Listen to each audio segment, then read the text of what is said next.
21 septembre 2019, 15 janvier 2023, jour pour jour, un peu plus de 3 ans que l'école inclusif existe au Congo. Au départ, une vue d'esprit, mais aujourd'hui une réalité congolaise. Grâce justement à un beau partenariat entre l'ONG Viens et Vois ainsi que la mission évangélique Braille Suisse. Aujourd'hui, en séjour de travail à Brazzaville, nous sommes avec eux pour essayer un peu d'en parler en général. Après tout ce temps, qu'est-ce qui a évolué, qu'est-ce qui a été fait? On vous retrouve tout de suite sur notre plateau. Bienvenue sur First Media TV.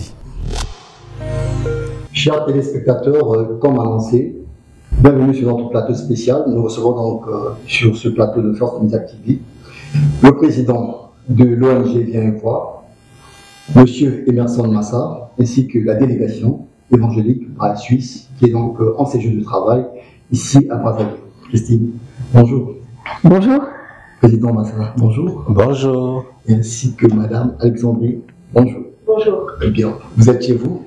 C'est un plaisir de vous avoir sur notre plateau, justement, parce que ce grand projet que vous avez porté à cœur, qui est donc de mettre au point cette école inclusive, une première en République du Congo, vous y avez cru et vous avez accompagné l'ONG, président Massa, un peu plus de 3 ans. Qu'est-ce qu'on peut retenir de fort?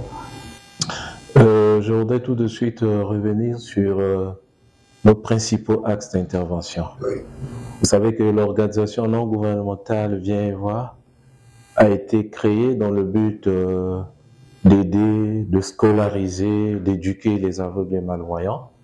Et pour cela, nous intervenons au niveau de l'alphabétisation, plus précisément l'apprentissage du braille aux aveugles, mais nous intervenons également dans l'éducation, dans la sensibilisation, dans l'insertion socio-professionnelle, je dirais économique, des personnes à mobilité réduite dans notre pays. Et pour cela, à l'issue des travaux du séminaire que nous avions intitulé « Investir pour un nouveau regard sur la cécité », une recommandation avait été faite pour la création d'une école inclusive, c'est-à-dire une école qui devrait recevoir dans la même salle de classe des enfants vivant avec handicap visuel, mais aussi les enfants voyants. Et c'est ce qui est devenu une réalité en octobre 2019. Donc voilà un peu plus de 4 ans que l'école fonctionne normalement et nous avons actuellement 60 handicapés de la vue. Nos enseignants sont formés chaque année et suivis par des inspecteurs chevronnés de l'éducation.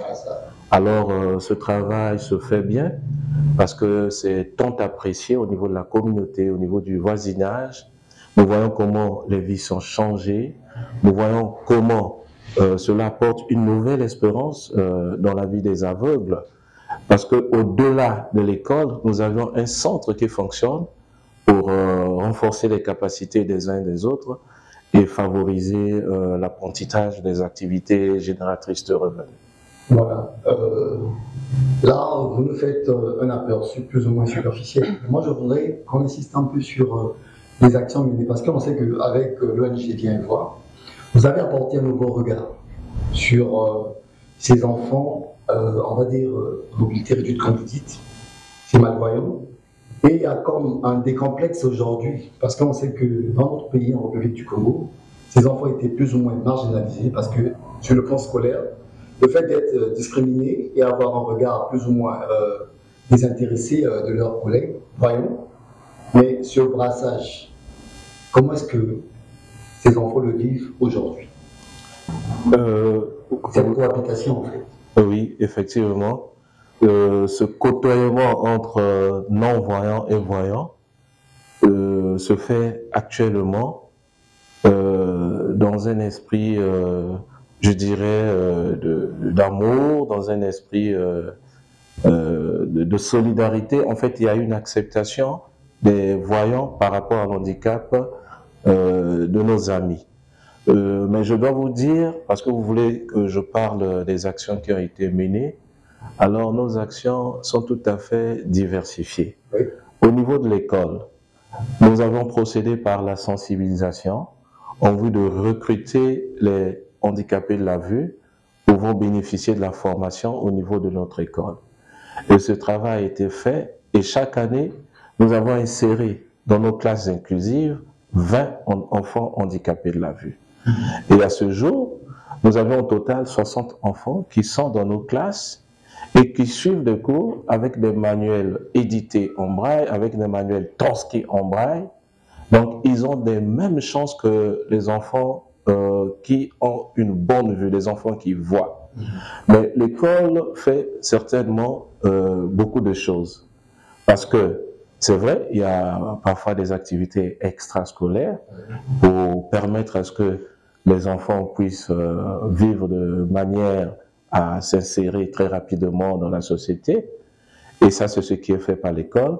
Et l'ONG appuie ce travail par des journées comme des journées dites de sourire, où les enfants arrivent et manifestent la joie de se rencontrer, de partager ensemble des informations, des expériences.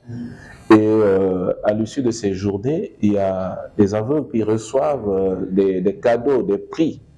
Et il y a également des lots qui sont prévus pour récompenser les premiers et les deuxièmes. Les actions qui sont menées par nous, enfin, la liste n'est pas exhaustive. Tout récemment, en 2022, nous avions célébré notre 22e anniversaire. Et 22 ans, c'est peut-être beaucoup, mais c'est pas tout faire en 22 ans. Et nous pouvons réaliser qu'il y a eu beaucoup qui ont été alphabétisés, qui ont appris l'écriture braille. Et nous pouvons constater également avec joie qu'il y a des gens qui entreprennent actuellement des activités génératrices de revenus.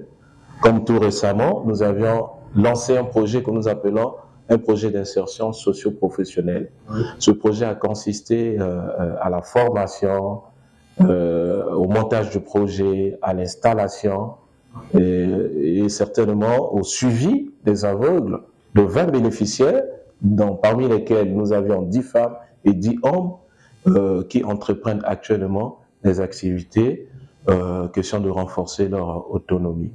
Et nous avions tout récemment procédé à une sensibilisation dans tous les établissements scolaires de Brazzaville.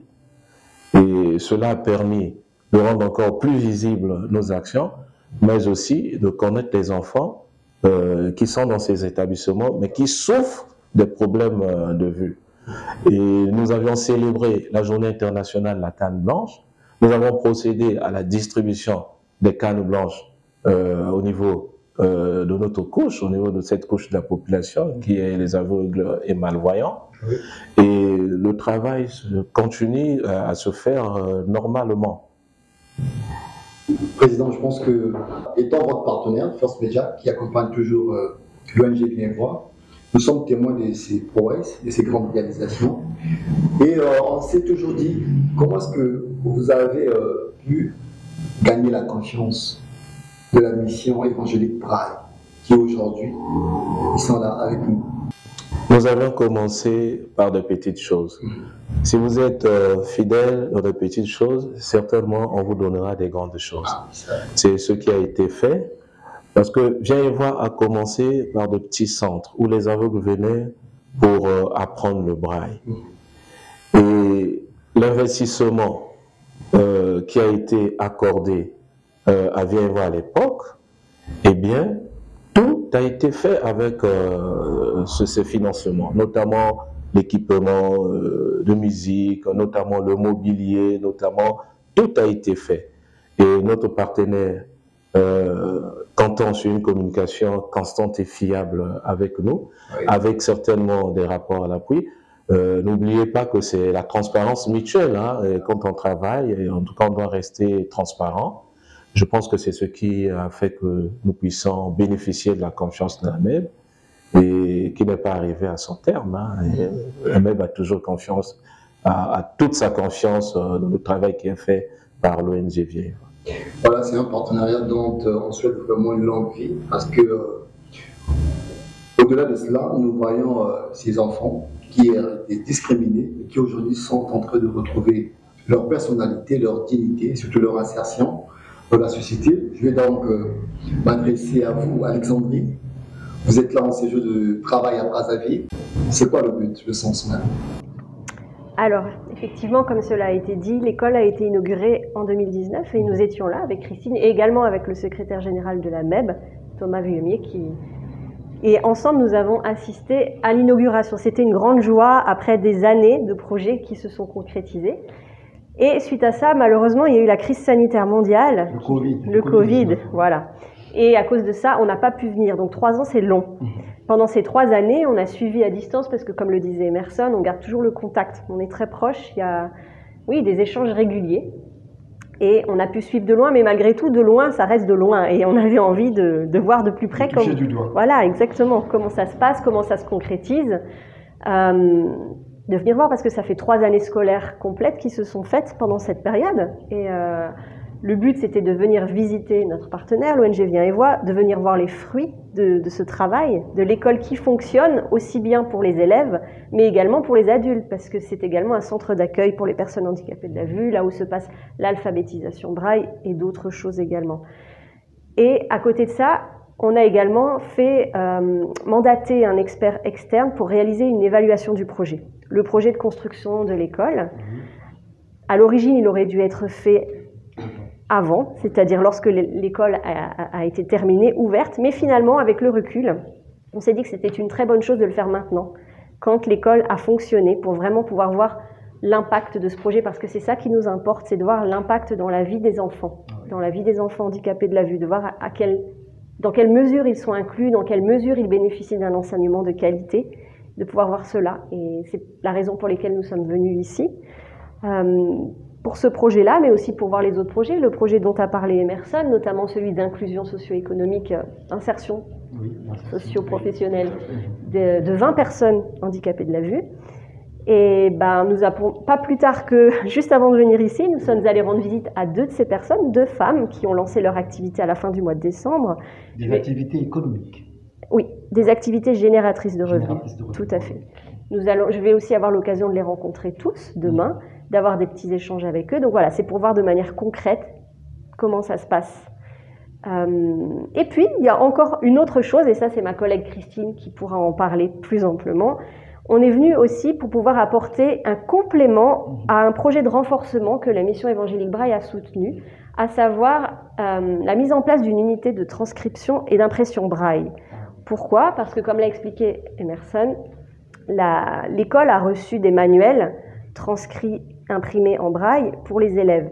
Mais ce que la mission Braille souhaite, c'est que l'école soit autonome pour pouvoir réaliser elle-même tous les supports Braille nécessaires, aussi bien pour les enseignants, les élèves, enfants comme adultes.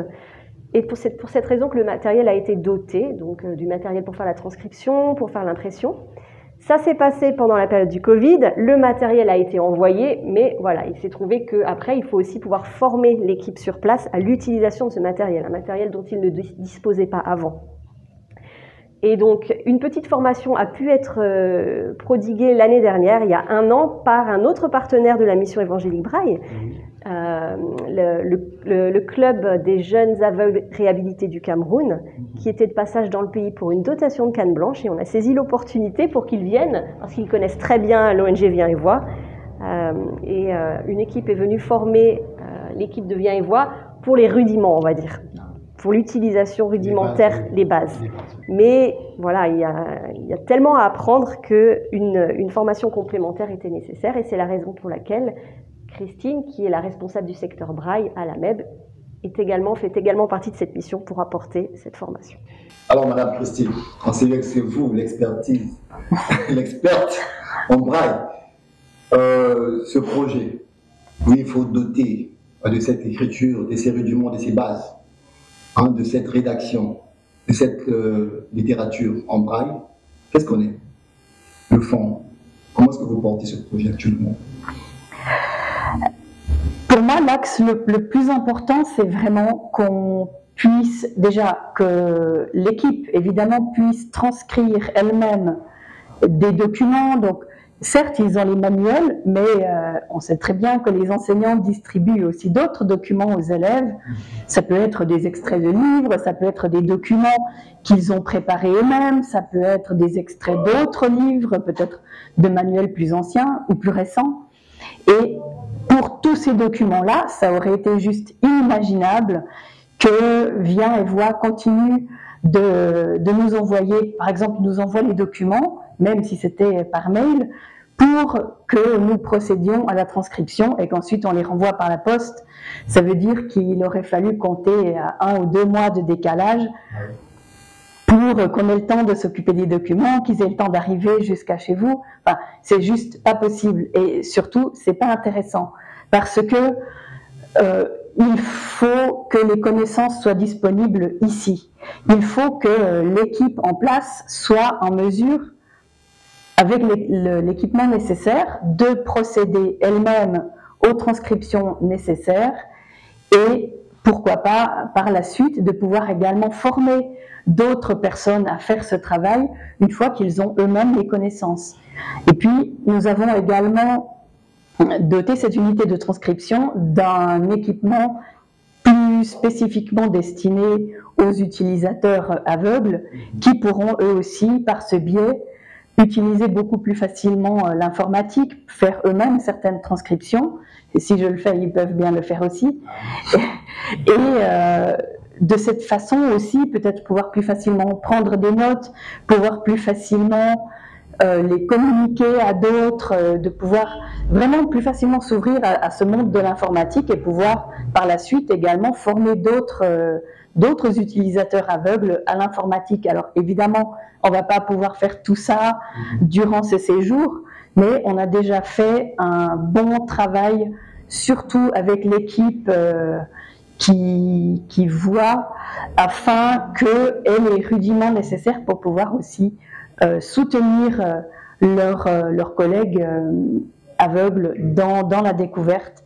Et puis nous pourrons, une fois qu'on a tous les mêmes bases et qu'on parle de la même chose de la même façon, continuer à distance la formation pour que ça ne se perde pas non plus. Donc on peut dire qu'à ce niveau, le projet est entré de substancours, il est en bonne voie. Mais une fois ces différents documents transcrits, maintenant dans la vulgarisation et la multiplication des exemplaires, est-ce que l'ONG a essayé de voir comment est-ce que vous allez faire pour ne pas en priver à d'autres élèves? Parce qu'on va parler d'un volume de production aussi, une fois transcrit. Mais une fois que les documents sont transcrits, ils peuvent être imprimés, réimprimés, embossés, comme on appelle pour le braille, le terme technique, plus ou moins à l'infini. Tant qu'il y a du papier, on peut imprimer 10 ou 100 ou 1000 ou 10 000 exemplaires du même texte. Donc l'imprimer, c'est pas très compliqué. Ce qu'il y a, c'est qu'il faut préparer, adapter le document, et puis ensuite, ils disposent ici d'imprimantes braille très rapides, qui fonctionnent très très bien et qui peuvent permettre d'imprimer un volume important assez rapidement. Alors Madame Christine, vous avez été là en 2019, oui. Aujourd'hui en 2023. Comment est-ce que vous avez senti cette vivacité, cette vigueur, en fait, cet engouement autour de l'école Emmaüs? Alors oui, tout à fait. Comme toujours, on a un programme qui est très chargé, mais on est aussi satisfait de voir à quel point l'ONG Viens et Vois se démène pour réaliser cet agenda bien chargé. Toutes les activités qu'on avait prévues jusqu'à présent ont pu se faire, malgré la météo capricieuse et les pluies. La saison des pluies. Voilà. Alors, quelques petits retards de temps en temps, mais voilà, tout a pu se faire. Et pour moi, c'était aussi une chance d'être là en même temps que l'évaluateur, de pouvoir partager des moments d'échange avec lui. Et même s'il est reparti, il n'a pas encore livré son rapport final, mais il nous a quand même donné un bilan à chaud, et ce bilan est plutôt très positif. Il parle de l'ONG Viens et Vois en termes élogieux.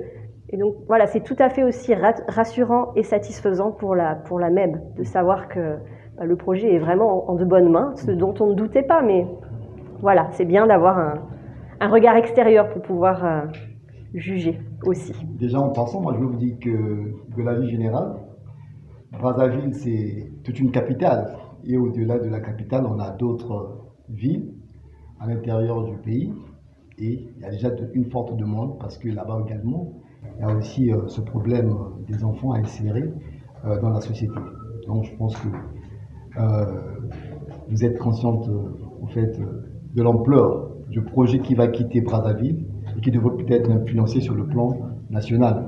Alors, Président Emerson, la mission Évangile Braille se dit satisfaite sur le plan global, à votre niveau. Comment est-ce que vous avez apprécié cette seconde visite à vos côtés, vos partenaires de tout temps qui viennent, pour essayer un peu de vous booster? Comment est-ce que vous portez cette considération-là et surtout le travail qui a été fait? Oui, vous savez, c'est pas peut-être une surprise, hein. Dans chaque projet, il est prévu des leçons de la MEP, et pour nous, c'est tout à fait normal.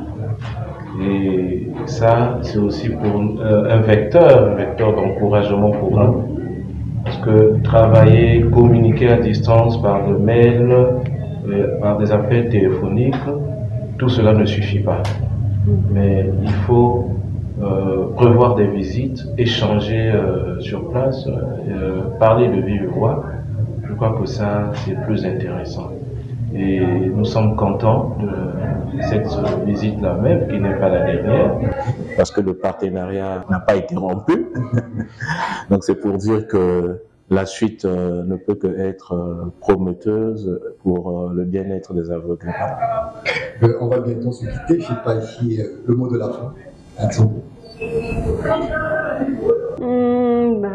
Comme dit Emerson, ce n'est pas fini.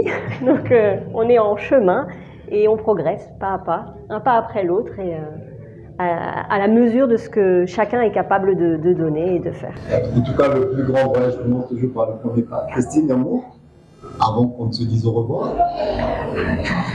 J'espère qu'il y aura un jour la possibilité de vraiment pouvoir former beaucoup plus les aveugles, enfants et adultes, à l'informatique pour aussi leur chance de carrière professionnelle, et pour leur donner cet outil extraordinaire dont ils peuvent disposer aussi, et ça change vraiment la vie. Merci bien. Voilà donc, amis de la toile, chers téléspectateurs, fidèles au poste, pour suivre votre chaîne, Just Nos Activités. Nous sommes là pour vous servir. Ceci est un volet social, dédié donc à ces enfants malvoyants, scolarisés, qui ont un rôle à jouer dans notre société. Et nous sommes très fiers que ce projet d'Emmaüs puisse engendrer d'autres projets, toujours dans le sens de leur insertion au sein de la société congolaise. Merci. À très prochainement.